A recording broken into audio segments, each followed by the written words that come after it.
Good morning, everyone. I'm Dawn here from Media Club Room, and we're now live at the ASEAN China-India Youth Leadership Summit 2024.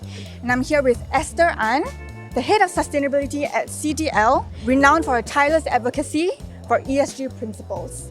All right, now Esther. So CDL has supported the ASEAN China-India Youth Leadership Summit for the second year this time. So what motivated you to continue this partnership? Well, thank you for having me, and ACI has really done a good job, and I thought the ambition is really good, reaching out to almost the largest and the most populous countries, in the world, China and India and even ASEAN regions. We are not new to sustainability, as you know, that we started almost 30 years ago in 1995. Conserving as we construct has always been our corporate ethos that guiding us, to push for sustainable development goals and also climate action for many years now. Whether embracing it into our products, into our business strategy, into our community engagement, and in fact, we have been very active in engaging youth and education because it's easier to change and shape the mindset of a 5 years old than a 50 years old.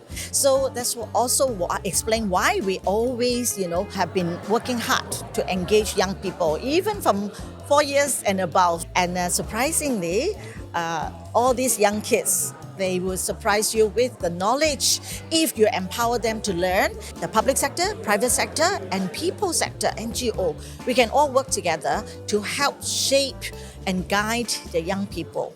And they are going up to be a powerful force for change. So we have a lot of events. Apart from supporting ACI, we have our own Youth for Climate, and we have also, launched the SDG Young Leaders Award with Global Compact Network Singapore for more than 10 years too. And we know that we are all living in an unsustainable world, and many young people may not be able to handle the stress and the pressure. So I think there are a lot that we could do and help the young people to deal with all this stress. And we believe that at CDL we build spaces for people, but we also can build a better future, a more sustainable future by engaging a bigger network. Youth and women are the key targets that I've been working, with and to promote a sustainable future.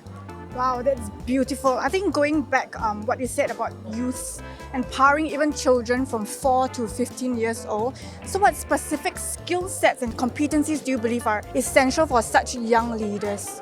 Yes, actually all young leaders, they are very curious. There are a few C that you can remember.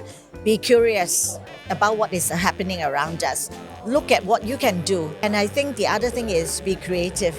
You can find ways to solve problems. There's no one size fit all, one solution for all problems. And last but not least, you have to be committed to the cause that you pick. Like for myself, I stay on this cause for almost 30 years now. So only with persistent action, you can create the impact that we want. Spend time to network and bring more people together. Be an influencer. And only with a larger force for change, you can create the impact that you want. I've been doing it for 3 decades now, and I've been, experiencing ups and downs, barriers. And when I first started, people call me crazy. Why do you need to go green? Why do you need to do sustainability reporting and all that? But fast track to today, they call me visionary. Don't need to care too much about what people think about you. If you think that certain thing is the right thing to do, stay on course through partnership, through collaboration. We can drive change in a better way. Yeah. Esther, what really struck me is you've been doing this for 30 years, 3 decades, right? What is the motivation for you? Why this care and passion for youths and women? After I become a mom myself, I challenge myself is to what can I do to preserve, the beauty of nature, and and so that my children, when they grow up, they have fish to eat, they have fresh air, they have, fresh water. I believe in the energy level of young children and youth. So with more people together, I'm sure we can drive better and faster change. Very beautiful. I think one more thing that, highlighted to me was your your heart for women as well. Women and sustainability. You founded Women for Green. Can you tell us a little bit more about that, about your passion? Well, as a woman, you know that we all decide what to buy for our children, what to dispose of. So we feel that women have the power to drive change. Definitely. At work, at home, and even at play. And of course, research also shows that women are the biggest victim also, from climate change. So I think that is also why women can take on a more positive and proactive role. You can do something, and women can gather more women, together. Yeah. And also not just women, and even men and different generations, sectors, and even children and youth, to drive change. So going back to youths, how do you think corporations and social organizations can better collaborate in nurturing these young leaders and advancing the UN's Sustainable Development Goals? Well, there are many ways that businesses can do. Just give you a more solid example. One Young World is actually a global initiative to bring young people together from different parts of the world to drive change, whether they are business executives or founders or innovators. So when young people come together, they share their worries, their wishes, and they inspire each other, and they bring home, what they believe that they can do back in their hometown. We actually adopted One Young World in this part of the world, and when you bring ideas and creativities and influence of young people together, you can do magic. I believe so.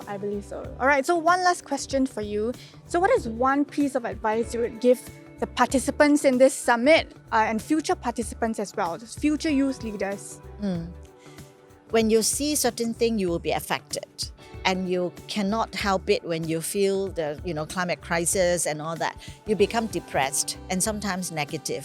But pick yourself up, stay positive. Always believe that there are hope. Look at what Dr. Jane Goodall and Dr. Sylvia Dr. Jane Goodall is the rainforest and chimpanzee, and Dr. Sylvia is the first marine scientist in the States. And over 6 decades, she's been conserving the marine life and biodiversity. And I have the honor to follow her to the Antarctic climate expedition last year. 90 years old, they're still so active and trying to shape the world, change the world. And for young people, always finds hope and solutions. Stay positive in a negative environment. And there are real examples that people do it. It's not just about talking. When you are not happy with certain thing, take action, change it. I fully agree. Thank you so much. Thank you.